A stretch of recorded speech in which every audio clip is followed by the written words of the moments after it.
estava muito preocupada com a sua, ou com os seus afazeres, perdão, mas elas não sabiam que em meio àquele alvoroço que elas estavam, elas não percebiam que Jesus era quem cuidava da situação em que elas estavam preocupadas. Queridos, nos dá a oportunidade de nós ministrarmos a palavra do Senhor, culto de doutrina. Eu confesso aos irmãos que amo demais doutrina, porque eu sei a minha origem, eu sei da onde vim, e eu confesso que doutrina não mata. De verdade, eu aprendi assim. Doutrina, ao contrário, ela ensina a dar os seus passos corretamente e a enxergar à frente um futuro melhor para a sua e para as nossas vidas. Abrimos aqui um texto bastante conhecido da igreja e poucos, de verdade, que procuram se assemelhar acerca desse texto. Evangelho de Jesus Cristo, segundo escreveu São Mateus, capítulo de número 5, verso de número 6.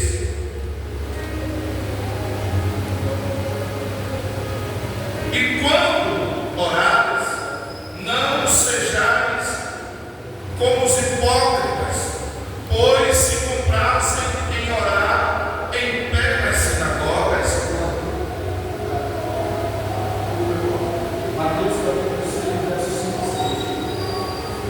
Evangelho de Mateus, capítulo 6, versos 5 e 6.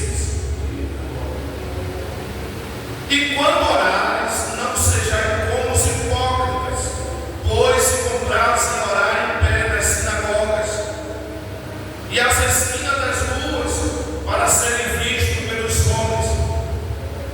Em verdade vos digo que já receberam o vosso galardão.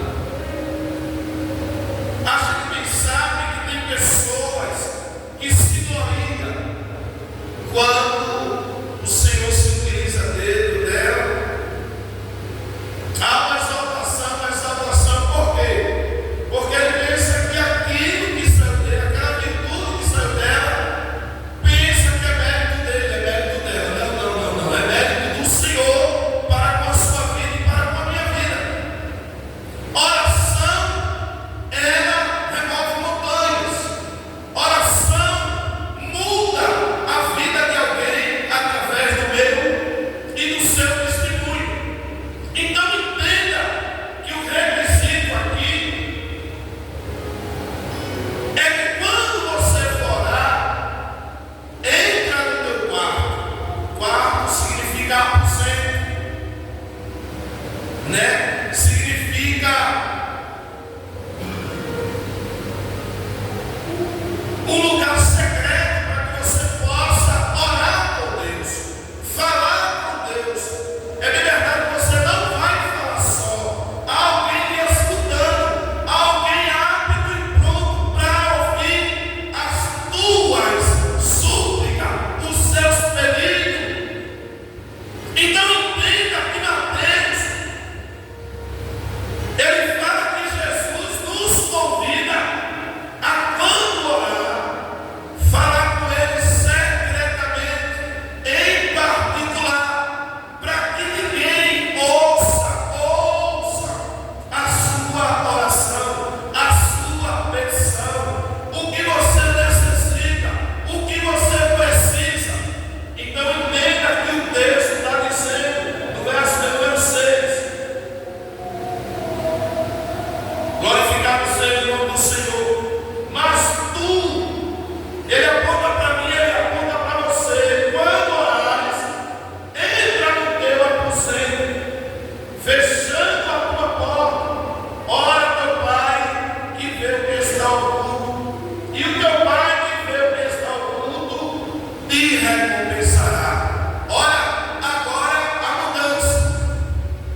Se nós pararmos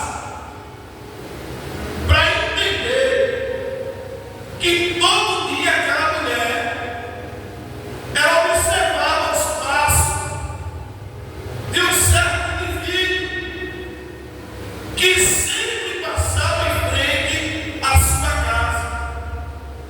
Entenda que Eliseu chamou a atenção daquela sunamita. 2 Reis, capítulo 4, versículo 32. Veja que ele fala que colocou a sua boca sobre a boca dele. De quem?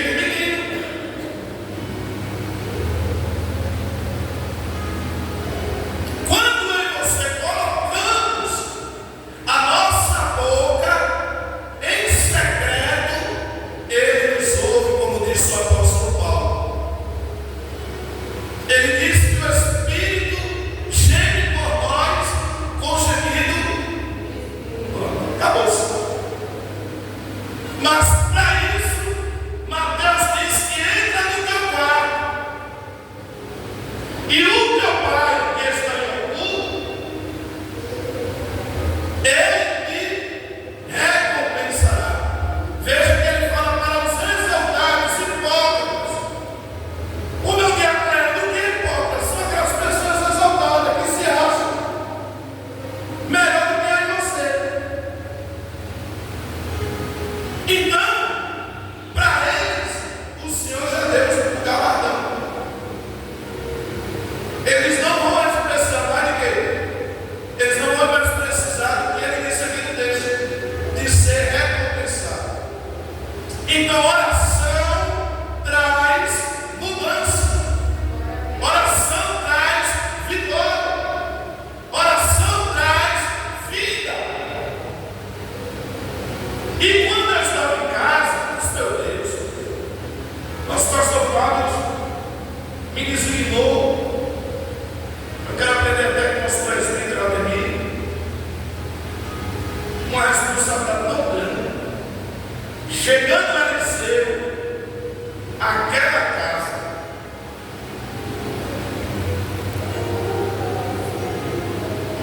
Segunda Reis, capítulo 4, verso número 32. Olha aí.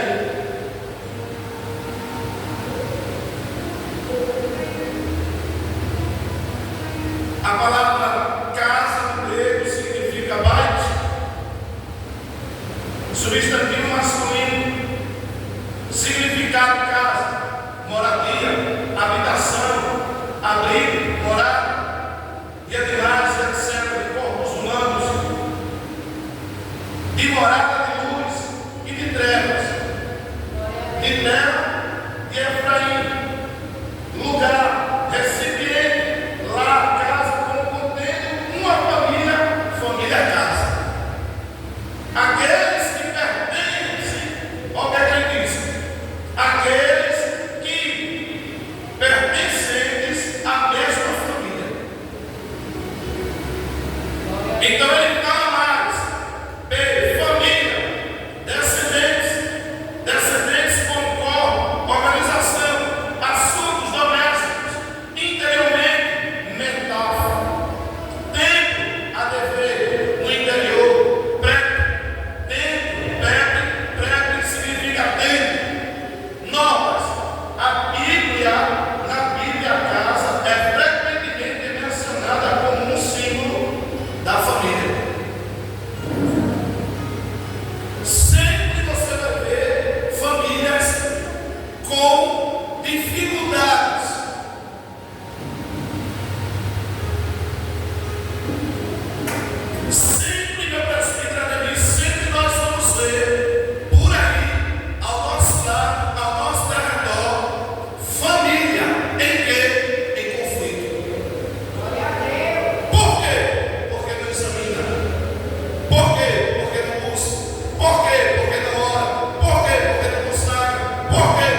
Eliseu ouve daquela sunamita algo como maldição. Se eu tenho feito algo mal a ti, por que eu sou me esse tal mal? Eliseu chama Geazi para pegar o seu bordão, para repreender, porque na maioria das vezes tem gente que não vigia, aí fica com cara feia, não te dá mais a paz do Senhor, não fala com você na rua, não procura ir ao oleiro, ir à casa do oleiro, para ser o quê? Modificado. E fica sempre nessa vida de missinha. Você não vê melhora, você não vê mudança, você não vê mais um afeto amoroso. Então, irmãos, oração e casa, quarto, é lugar de refúgio, é lugar de você buscar. E Paulo nos diz, meu presbítero de mim, meu pastor Fábio, que tempos trabalhosos teria. Olha os tempos trabalhosos, vai igreja alimentar. Por quê? Porque não ora, meu auxiliar, Gabriel. Não busca mais. Ô fulano, tu vem? Tu vai? Olha, eu vou não.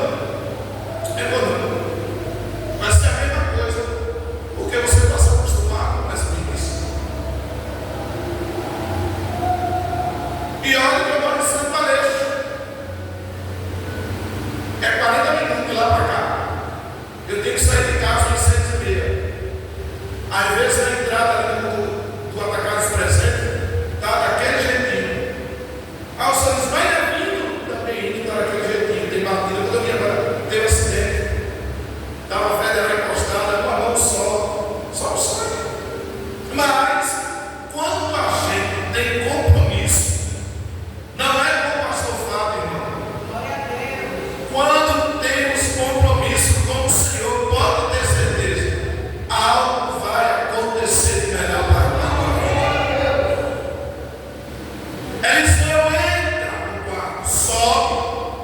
Veja que a palavra diz que ele subia porque tinha o quê? Escada. Jacó pega a pedra, bota no travesseiro e de repente Deus quer ver uma escada, anjo subindo e anjo descendo. E aí, meu diabo, o que é que significa? Ele vem ficar com uma escada, é Deus trabalhando e te guardando, subindo e Deus te guardando descendo. Salmo 126, verso número 8. Ele guarda a tua entrada e Ele guarda também a tua saída. Então entenda que Deus, Ele sempre tem o melhor para mim e você. Está difícil, mas sabe uma coisa, que nessa dificuldade Deus está trabalhando em benefício, em prol da tua vida, da tua família, da tua casa, do teu filho, do teu marido, dos teus parentes, do teu vizinho. Ele está trabalhando. E hoje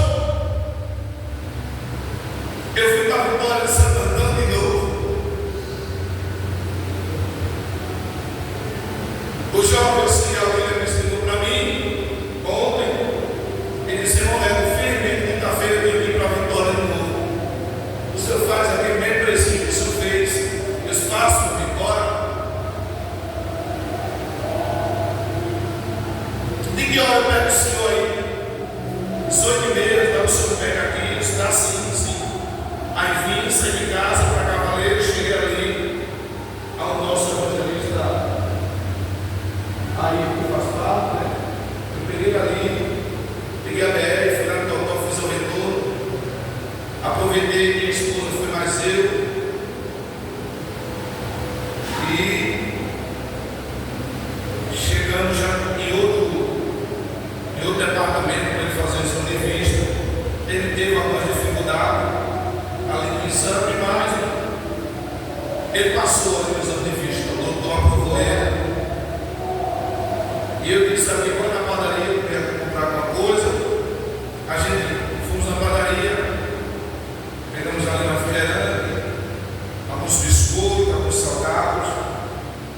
Eu aproveitei e fui no departamento que ele fez exame, fui lá no sanitário. Eu escutei ele falando as letras lá na sala com o doutor. E eu escutando ele falar a letra bem alta. Aí o doutor me fala alto, qual é a letra? E a gente escutava, passando correndo, eu escutei falando. E fiquei com o carro ligado no ar-condicionado. Ele terminou, quando eu saí do sanitário, ele estava assim, na recepção, esperando a autorização do doutor, dizendo para a secretária que ele estava livre, né? Estava tudo certo para a escola. Aí ele entrou no carro, a gente ficou ali, lanchamos, e vimos embora, deixei com Cristo. Fui lá em Areias, devolver um produto do Mercado Livre. De lá fui lá no juizado, onde eu tenho um processo em andamento. Entrei lá, conversei com o secretário, meu xará Leandro, nem sabia que o nome era Leandro, que era o assessor lá. E ele disse que meu processo é agora para outubro. É o meu processo. Eles estão no mês de maio. Eu fui de entrada no mês de junho, auxiliar dela. E o assessor ele disse que o juiz estava na causa do mês de maio. O mês de junho agora é a minha, que é agora para outubro. Se essa causa sair, ela prometeu lhe dar um culto de ação de graça pela cura que Jesus fez na vida da minha esposa. Deus mostrou a ela o lugar, e o lugar nada mais é do que aqui na igreja. E saindo lá, a minha causa, eu também quero dar um culto de ação de graça. Eu acredito que vai ser um atrás do outro para a glória de Deus. E desde já a igreja toda do Senhor, juntamente com as turmas do presbítero, já está intimado e decretado a cidade para você vir para casa para enviar com a sua família. Quero dizer que eu estou junto com o Senhor. Que for preciso, que tiver meu alcance para ajudar o Senhor aqui no ministério, pode contar conosco, estamos aqui à disposição.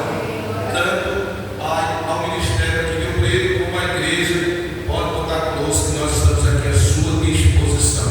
Naquilo que nós podemos lhe instruir e naquilo que nós tiver nosso alcance de lhe poder responder.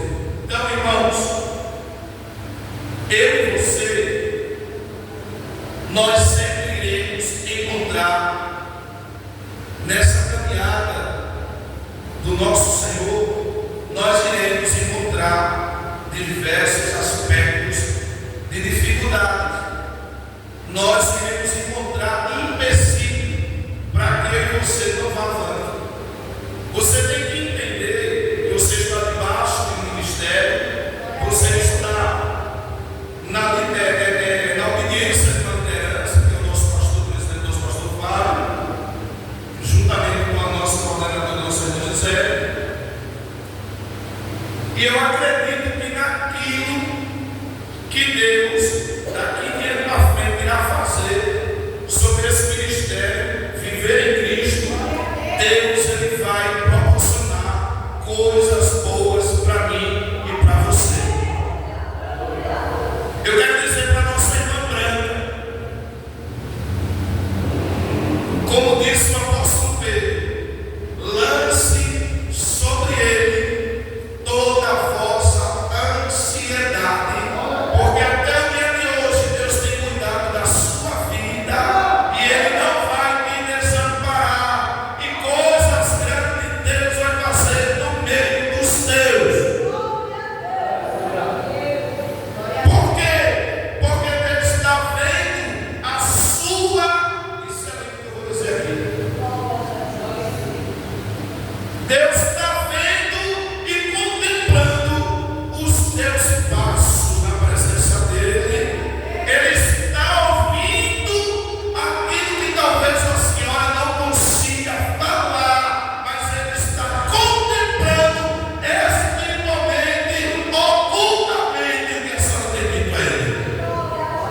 E ali Eliseu deitou o menino, deitou sobre ele, pondo a sua boca sobre a sua boca, e os seus olhos sobre os seus olhos dele, e as suas mãos sobre as mãos dele, e estendeu sobre ele, e a carne do menino aqueceu.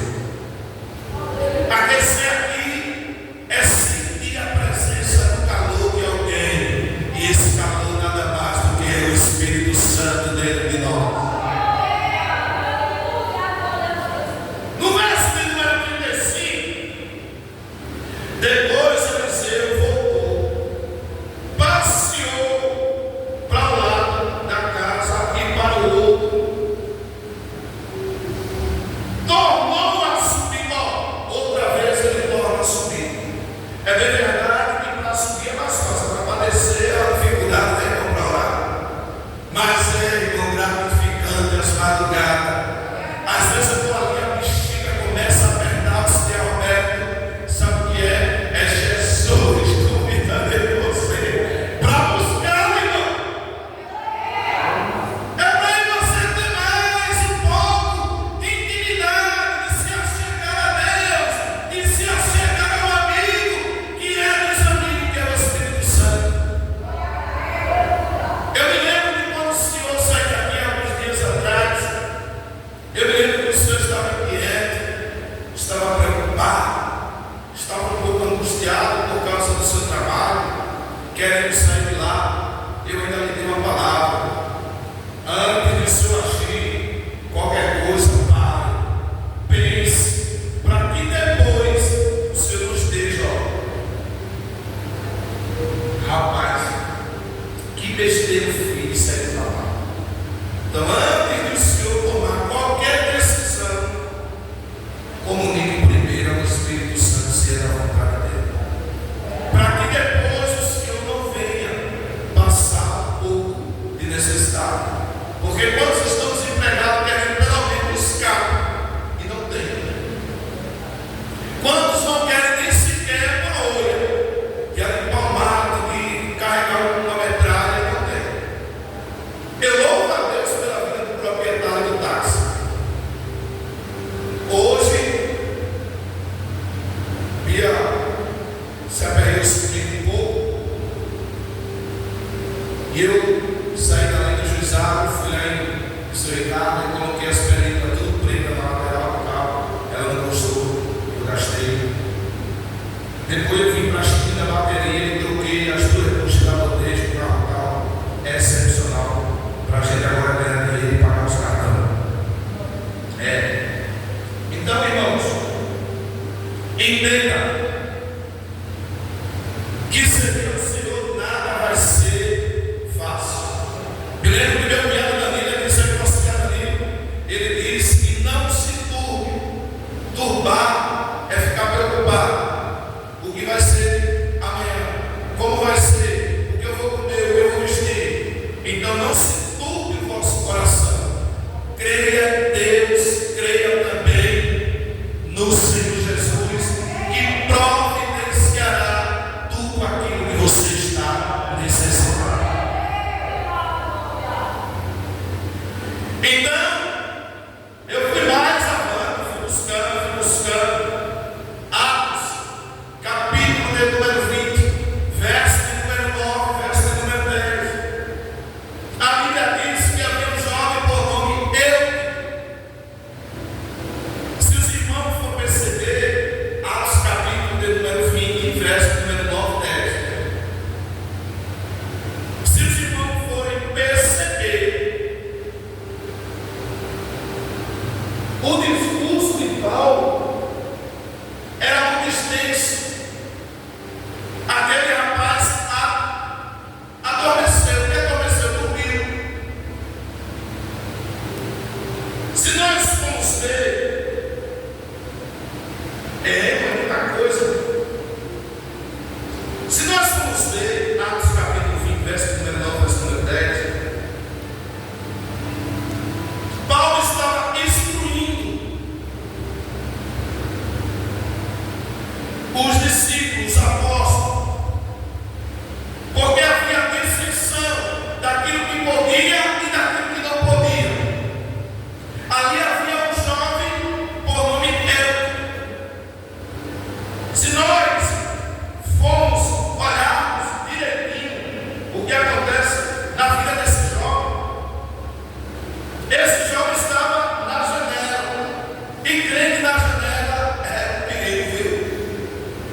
endossamento.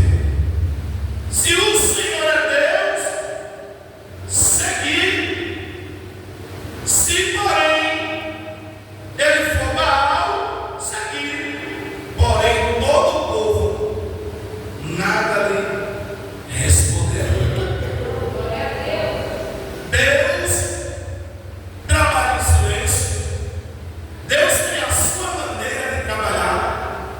Deus tem a sua maneira de agir. Veja o que é que a oração faz. Acabe chega diante de Elias e chama Elias de quê, meu presbítero? Perturbador de Israel. E veja que Elias lhe responde a Acabe: eu não sou perturbador de Israel. Aí ele diz: mas tu és. Porque Acabe agora se desvia dos mandamentos do Senhor. Tem momentos de nossa vida, meu José Alberto, que nós vamos ficar chateados de um para com o outro. Não tenha como ignorância daquilo que lá atrás aconteceu. Entende o que eu vou falar? Tem momentos que nós não queremos ver ninguém.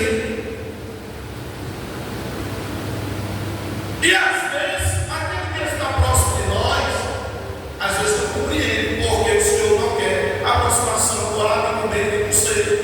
É um momento seu com Deus. Paulo teve um momento dele com Deus. Atos capítulo 9, verso número 6. Paulo teve que ter um particular. Não foi com ninguém que Paulo teve. Não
Depois ele voltou,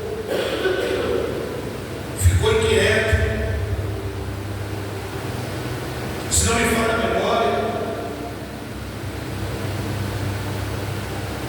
o poder de Deus estava tão grande sendo derramado ali na igreja de Atos Apóstolos, na igreja primitiva, que estava Paulo e Barnabé. Havia ali um homem por nome Simão, que se utilizava de uma jovem para adivinhar qualquer tipo de coisa que havia sobre a vida das pessoas. Veja que a Bíblia nos fala que Paulo se inquietou de uma forma que aquilo perturbou o seu coração, a sua alma. E ele chega para aquela menina e repreende, porque ela diz: eis aí, eu sou a mão de Deus. Ela não parava de perturbar, não parava, não parava, não parava, não parava. E de repente Paulo se inquieta de uma forma que foi lá e repreendeu aquele espírito diabólico, e aquela menina ficou curada para a glória de Deus.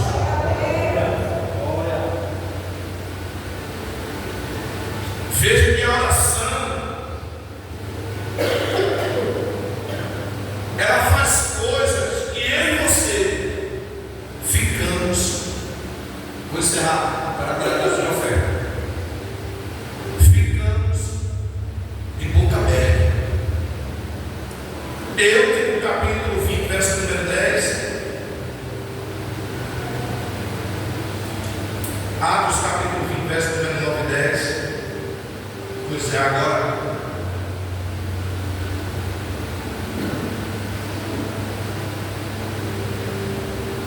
Verso número 9. Estando certo rapaz de nome Eude sentado em uma janela, tendo sido tomado por um sono profundo. Vamos lá, sono. Sono dele significa ópinos, substantivo masculino, significa dormir. Tem gente que está tão cansado, exausto, fica assim.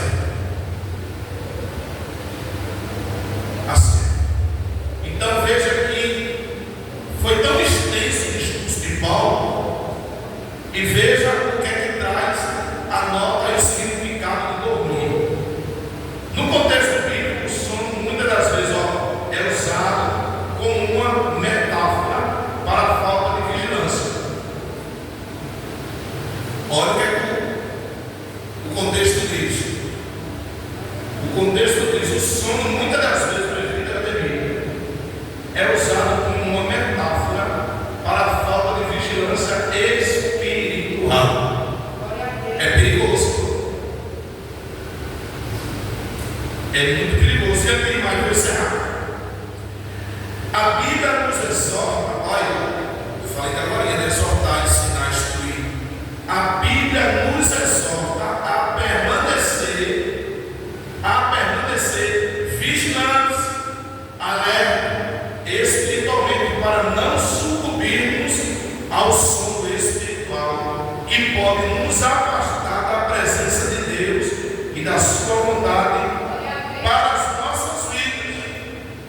Olha o que aqui o contexto diz. Portanto, o dormir mencionado nesse trecho teológico não se refere apenas ao ato físico de deitar na cama e pegar um cochilo. Não é físico de dormir, mas sim um estado de letargia espiritual que devemos evitar. É bem verdade que o cansaço nos traz uma fadiga, e a fadiga nos traz o sono. Então aquele rapaz teve um sono profundo. Ele estava tão assim, meu auxiliar Alberto, e de repente ele caiu. Ele caiu da janela de uma forma que Paulo anda falando por muito tempo. Eu,